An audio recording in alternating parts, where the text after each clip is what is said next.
Hey guys, what's up? We are back with another video here today, and today we are doing our Alabama 2023 college football prediction video. So make sure that you hit that subscribe button down below. Help the channel reach 1,000 subscribers as we are closing in on that goal. We're about 51 away. Like this video down below if you enjoy it. Comment all your thoughts and opinions as well.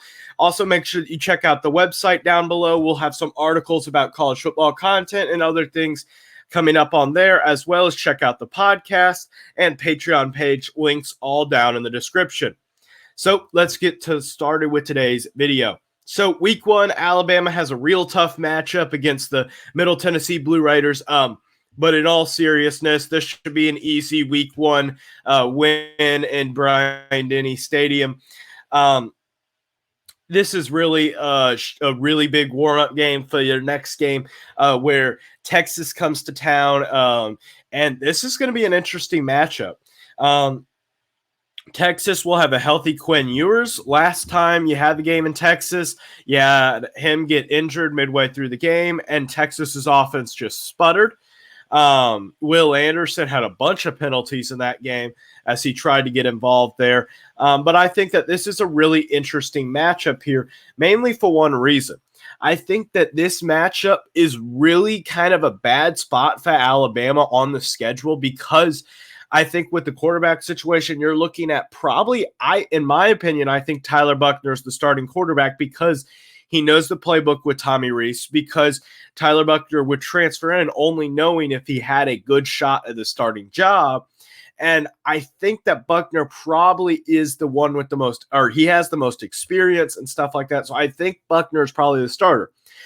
And in week two, that makes it a really difficult matchup. So here's the thing. I'm not the biggest fan of Texas, but I think Alabama has some struggles. And in early weeks, I think they're going to be a little bit vulnerable. So I'm going to have to give the L here to Alabama. I'm sorry, Alabama fans. I get that you beat them last year and you beat them in Texas. But this time, they probably should have a fully healthy Quinn Ewers and have a fully healthy roster. Though they won't have Bijan and they won't have Roschon Johnson, I get that. But I think overall, you're in a good position with him, Xavier Worthy, and stuff like that. Then you head for your first road game of the season to South Florida. This should be an easy win. South Florida has been one of the worst teams in all of FBS these past few seasons. Jeff Scott was fired a year or so ago. You're under a new head coach. You're not in a good situation. They'll get the win there pretty easily. Then you welcome the Ole Miss Rebels, led by Alabama's favorite offensive coordinator, Lane Kiffin. But I think that with this matchup, you're looking at a pretty sizable W. I think that Ole Miss is going to have as many quarterback questions, if not more quarterback questions, than Alabama has between Jackson Dart and Spencer Sanders. Probably Jackson Dart being the starter, but I think that shouldn't be much of an issue for Alabama. I think that with the talent that they have, they should get the win here, especially with this game being in Bryant-Denny Stadium.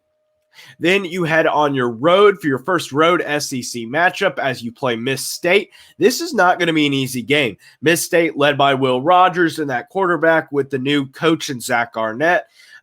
Rest in peace to Mike Leach. But that's the point. Mike Leach is not going to be the head coach of this team anymore. And I really think with the loss of Mike Leach, this is not going to be as good of a team as it was in years prior. I think Zach Arnett was a good hire. I think it was the right decision. But I think that you should be able to get the win here despite Will Rogers being the obvious quarterback out of these two different matchups. Whoever the quarterback is for Alabama, Will Rogers is probably going to be one of the top three quarterbacks in the SEC this year. Then you have Texas A&M, and this is where I'm probably going to get in trouble with a lot of Alabama fans. I'm just going to come out and say it. You head to Kyle Field, you head to College Station, you play the 12th man. I think you're going to lose this game. I think that this is a matchup in which you almost lost last year by 4 points at home. You lost the one 2 years ago in College Station. I think that this is just going to be a loss. I get that this is an Alabama team that is so much better than Texas A&M. Don't get me wrong. I fully and 100% believe that. But this is a Jimbo Fisher team that continually will just beat or play close with Alabama these past two seasons. And it's just like, I don't have a reason to think that Texas A&M will win this game other than their past performances against Alabama. And I think that they'll lose this game because of that. I don't think that Texas A&M is this great team. You'll have to look a little bit later in my college football predictions when that one comes out in mid-June. But right now, the Aggies, I get that they're not the better team, but I'm not picking the better team. I'm picking what happens generally. And what happens generally is the Aggies play them close. And with this time being at College Station, I think I'm going to give them the win. Then you play Arkansas for your homecoming game. Last year was an interesting game. Big lead early, lost that lead, then beat the crap out of them later in the game. I get that Bryce Young was injured, but I think that this should be a win here. I like KJ Jefferson. I like this being a close game. It kind of has been the past 2 years. Once again, it's been a closer matchup. Alabama pulled away in the last one when it was in Fayetteville, but I think that they should get the win there. Then you welcome home the Tennessee Volunteers, a team that beat you last year for the first time in a decade and a half. Tennessee, you have Joe Milton at quarterback or maybe Nico at this point, but I think Joe Milton will probably win the starting job. And this is the thing with a lot of the SEC teams. I really don't know who some of their quarterbacks are going to be.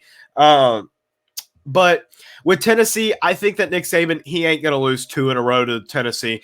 I do like Joe Milton. I do like the place that they're in, but I think you've already lost both the games to Texas teams. I don't think that you're going to lose a third game this early on in the season, so I think that you get the win there against Tennessee. Then you have a bye week, same as LSU, so both teams come off a bye week.